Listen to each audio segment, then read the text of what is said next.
When I started working from home for a tech startup in California, I thought it would be amazing. Working in my pajamas, no commute, total flexibility. But it really didn't take long before I was completely miserable, lonely, unmotivated, and overwhelmed. Fast forward to now, I'm freelancing as a software engineer, still working from home, but somehow actually enjoying it. So how did I go from hating it to actually thriving in it? So let me share what's worked for me and how you can actually make working from home something you truly enjoy. Hola amigos, I'm Diego, software engineer working in London, and if you're interested in supercharging your productivity and developing a better relationship with technology, make sure you subscribe and join our little corner of the internet. Now, let's get into it. The first thing is pretty simple. Fake your commute. So get out of your house maybe 30 minutes before starting work. Take a walk, enjoy fresh air, go for a jog perhaps, listen to a podcast you like, look at the birds, whatever you like to do. Faking your commute in this way is super cool because you create a separation between your home and work. Because if you're used to commuting and going to the office, tricking your brain into thinking that it's going to the office before just coming back and working from home is a great way to hack things a little bit. And I would even pair this fake commute with a morning ritual. Perhaps you listen to a specific podcast or a playlist right before you work, or maybe you go to a coffee shop and get your morning coffee there right before entering the office. Try and emulate those things. Try and keep those things the same whenever working from home so that your brain knows that there is not that much separation and that much difference between working from home and working at the office, and your brain can actually remain consistent in that way. And in terms of morning rituals, definitely dress up. I'm dressed up right now mostly because it's cold inside the apartment. It's already winter here in London, but if you can dress the same way as you would dress for work whenever you're working from home, that is going to completely shift your brain and put you directly in work mode. I know it sounds like you've heard this thing 1,000 times, but I've heard it 1,000 times and I'm definitely not doing it. I'm not doing it because a lot of the times I go to bed quite late and then I wake up later than expected, and so there's not that much time to do the whole thing and dress up, and sometimes you just want to be in your joggers and maybe you did sports and you keep your jog, whatever it is. But if you can have breakfast, go through those morning rituals, fake your commute, just give yourself a little bit of time in the morning, wake up a little earlier. It's gonna be something that is really going to help you out, and just dressing up for work completely changes the mindset, and actually sticking to it is gonna help.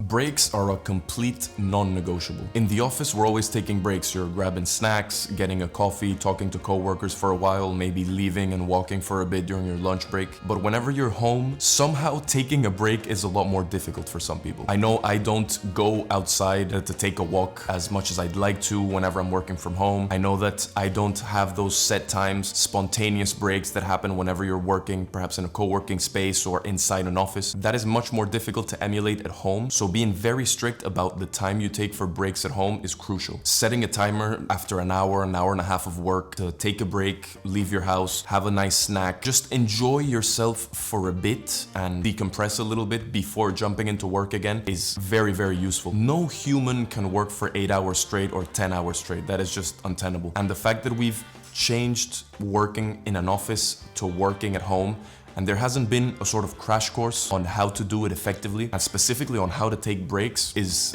a tragedy, because that is something that's definitely missing. I know it's affected me whenever I started working from home. Being able to take those breaks and being very, very conscious about those breaks, scheduling them in, is the only way you're actually going to be healthy enough, restored enough, and you're gonna have sufficient energy to be able to work productively throughout the entire day. So working from home can be really lonely. This is something that affected me in the past, as I mentioned, when I was working in California remotely. Not having any capacity to build connections spontaneously inside an office or within a co-working space is something that was sorely missing from my routine. And being isolated and just feeling lonely can have a very bad impact on your productivity, your energy, your mood, and just can wreck everything else. And definitely working from home can feel isolating, but it doesn't have to be. You can focus on small things like virtual coffee chats that you just arrange a small Zoom call, maybe 5 minutes, 10 minutes with one of your coworkers, and just kind of talk about whatever you did during the weekend. That can help. Setting time to call your friends and family during one of the breaks while working from home can be a fantastic thing as well. And going to a co-working space, again, is something that is undervalued, especially because they're so expensive. But I'm sure that if you look, especially if you live in a city, there are many free or low-cost alternatives like libraries or community centers where you can go work, where they have Wi-Fi, where they sometimes even have coffee and tea and snacks, and that can be a great way to break up the monotony of working at home. Perhaps you don't go to this co-working space or library every day of the week, but a few of the days of the week, it can be a great way to combat this loneliness and this kind of cabin fever that you get a little bit from working from home every single day. And here are a few unconventional ideas that I came across when trying to figure out how to combat loneliness while working from home. You can house swap with a mate who's also working from home. You go to their house, work there, they come to your house, they work there, just to kind of change the environment and trick your brain into not feeling that claustrophobia that comes from always working from the same location. And another cool thing you can do is to host a co-working day. So perhaps invite a few friends over and have them work from your house, then maybe you all go out and grab a quick lunch together and then continue working during the afternoon. These are just cool and conventional ideas that I came across that I think can really help combat that loneliness. And when we combat that loneliness, it's only going to help us be more productive. It's only going to help us feel a little more recharged, a little more recovered to just get things done. And before we jump into establishing successful boundaries while working from home, I wanted to ask you, what are the most difficult things you faced while working from home? What are those obstacles that have really dragged you down? I'd love to hear them in the comments and truly understand the challenges that you all are facing, because that informs the video ideas that I have and the videos I want to build in the future. Leave that down in the comments below. I'd love to hear from you. One of the big problems with working from home is that the boundaries that you have in the office no longer exist at home. So understanding how to master the art of setting boundaries at home while working from home is absolutely crucial to making the whole experience 10 times better. Another important thing in terms of setting boundaries is to clearly communicate to your housemates or your family that you don't want to be interrupted during certain hours, the times when you can have a break and be interrupted in a sense. And this can be a little difficult because you've probably never had that conversation before with your housemate, because whenever you're spending time together during the weekends, you just get distracted spontaneously and naturally, and it's fine because it's the weekend and you have time to do so. But whenever you're working from home, you need to be very specific about the times when you don't want to face any distractions. And another crucial thing is sticking to a strict schedule. In the past, when I've worked from home, work tended to just blend into the entire day. So it wasn't a 9 to 5 or 9 to 6. I would actually sometimes work earlier and even work later as well, because I wasn't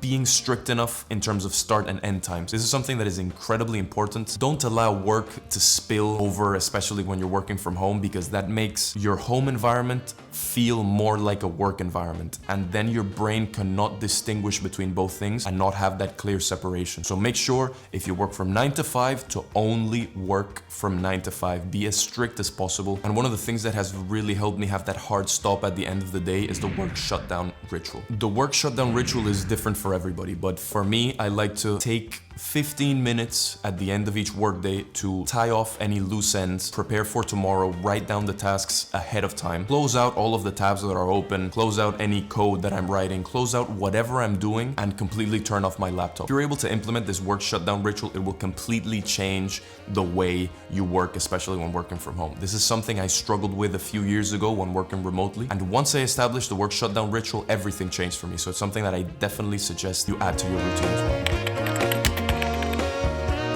Now, embracing the freedom of working from home is something that is also very important. Working from home is not only the perfect opportunity to design your ideal workday and having more time to enjoy the things that you want to enjoy, but it's also something that we have to be very grateful for, I think, because only a few years ago, this whole working from home thing wasn't very popular. And now many companies do have that hybrid approach where you can work at the office some days and work from home some days as well. Recognizing and being grateful for that flexibility and that opportunity is something that can really change your perspective while working from home, because you stop seeing it as something that's difficult and a place of work that perhaps is a little more distracting than you would like as opposed to the office. So there's a few things that I've really come to appreciate from working from home, and some things that I've changed to work on my own terms and just enjoy the freedom that working from home allows. One of the things I've really noticed is that I can work in a more relaxed and perhaps creative manner. I designed that entire workspace myself, specifically designed it to be as effective and as relaxing as possible, and to be a space where I want to work in. Because when you're working from home, you're your own boss, and being able to design your office space and your workspace in any way you want is such a beautiful thing that you can actually accomplish. Another thing that I really appreciate from working from home is simply the flexibility to work different hours than just that strict 9 to 5 at the office, because for a lot of us, we don't necessarily fit into that 9 to 5. Also, some of us have different energy levels during the day, and you want to work when those energy levels are really high, and kind of play to your ultradian rhythms throughout the day. So having the flexibility to be able to work and take longer breaks and then working perhaps later in the evening, picking your ideal routine while working from home, if your company allows it, is such a blessing, is such a beautiful thing. And finally, just the fact that you have a little bit more time for your hobbies, to sleep, and that you're not spending 2 hours in a soul-sucking commute is something that has allowed me to appreciate working from home so much and change the way that I view it, because I no longer view it as I did in the past, as something that was just difficult and lonely and overwhelming, but as an opportunity to work the way I want, to do the things that I want, to have more time to do the things that I love. And that's